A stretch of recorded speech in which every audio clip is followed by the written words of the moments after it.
Yo, Yak Attack Football, what's going on, guys? Week 11, just trying to get some money, guys. Trying to get some money. You already know how we do. Went 3-3 last week. Now we 26-16-1 on the year.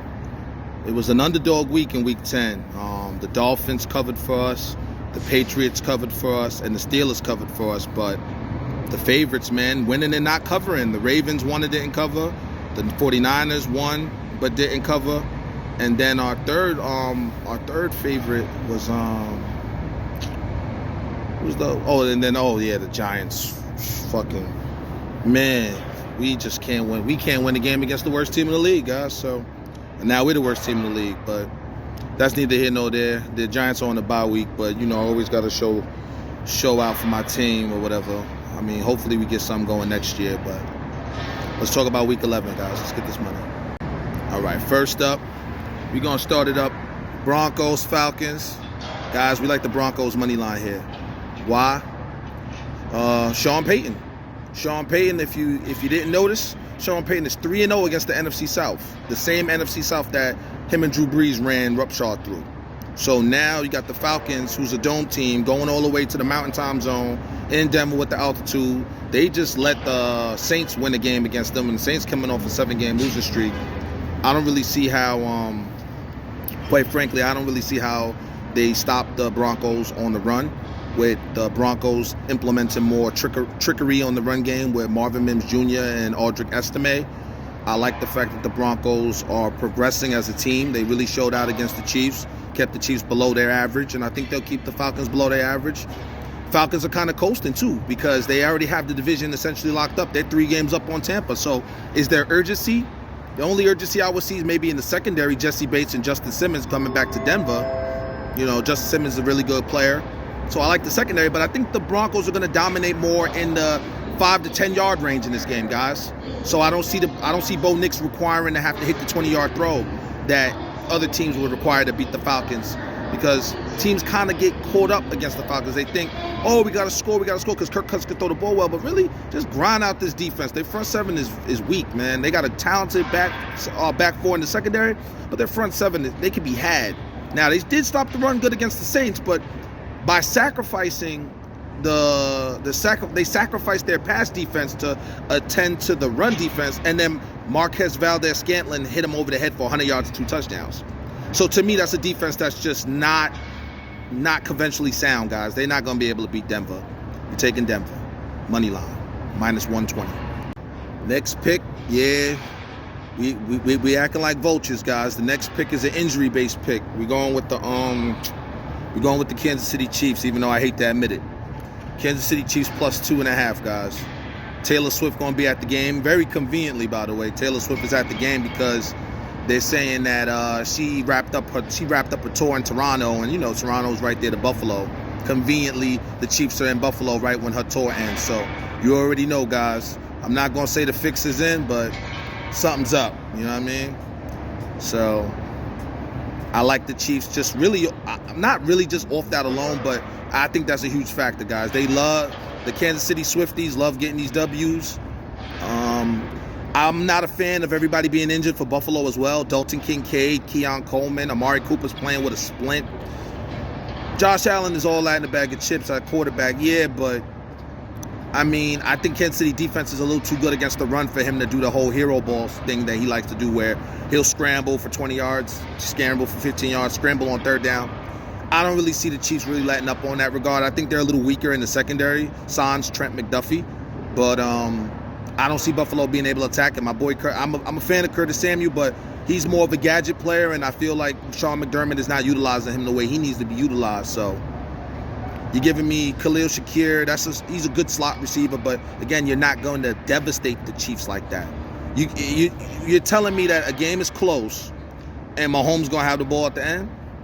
You already know what time it is. And then the other factor is you giving the Chiefs pretty much a clinching situation. They win this game, they wrap up the 1 seed. I think they have the momentum and the incentive to do so, because they feel like they're playing with house money right now. They should have lost the Denver game. So now we getting Kansas City as an underdog. Come on, guys. Kansas City +2.5. Let's get this money. All right, guys, and the next pick is going to be the Cleveland Browns. Pick them against the New Orleans Saints, coming off their first win in a long, long, long time. Cleveland Browns off the bye week. I think they're going to get this one for their boy Jameis. Jameis Winston, say what you guys want about him. He could be a bit reckless, but he's a game changer kind of quarterback because he's going to put the ball in play. And I don't think New Orleans got the secondary to really make Jameis Winston pay with the interceptions. I mean, Tyrann Mathieu is real good, yeah, but the rest of those guys, they traded Marshawn Lattimore, so that tells me that they're tanking. And then their number 2 corner, I forget his name, but the number 2 corner broke his leg on Thursday Night Football against the Denver. We had the Broncos in that game. He broke his leg. He's out for the season.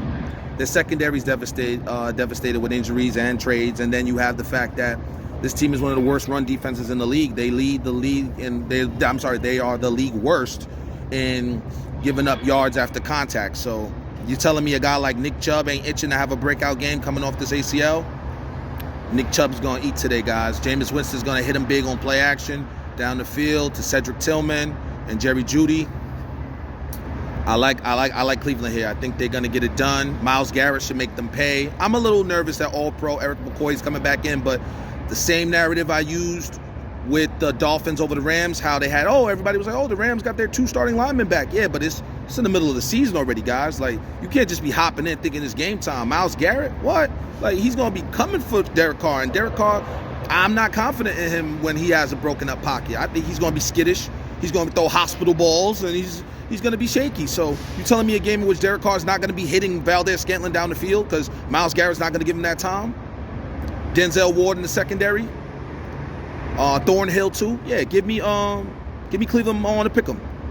All right, guys, and this pick, y'all ain't going to like this one. This is kind of an ugly pick, but I hate to say it, but we got to take the Jaguars plus 14.5, guys. It's not every day you get a team with 2 touchdowns and they still cover the spread. Mac Jones he's playing for his career. I don't think he's a good quarterback, but I think he'll play a better game than he did against Minnesota. I think Minnesota's defense is better than Detroit's defense. Losing Aiden Hutchinson is a big loss. I don't know why people aren't talking about that enough. Zadarius Smith is good, but he's no Aiden Hutchinson.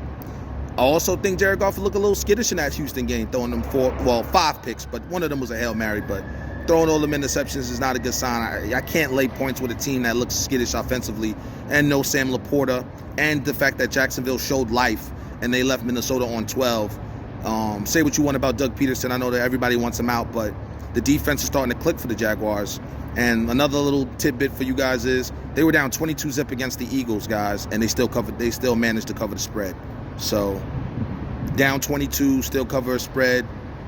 It's like that game ended up being 20. That game ended up being like a weird number, like 28-23. They were down big and they still covered. So I just think Jacksonville, say what you want, these guys fight, guys, and I'll take them with the 2 touchdowns. I think Travon Walker, Alucon, Tyson Campbell, like they got fighters over there on the defensive end. I don't think Detroit's just gonna walk them down. So we're taking Jaguars with the 2 touchdowns, 14.5 minus 120. All right, guys, and last pick of the week, we're gonna go with the Baltimore Ravens first half against the Pittsburgh Steelers. Yep, another first half bet for the Ravens. Guys, I don't like the -3, minus 120, and money line minus 175 in this close game.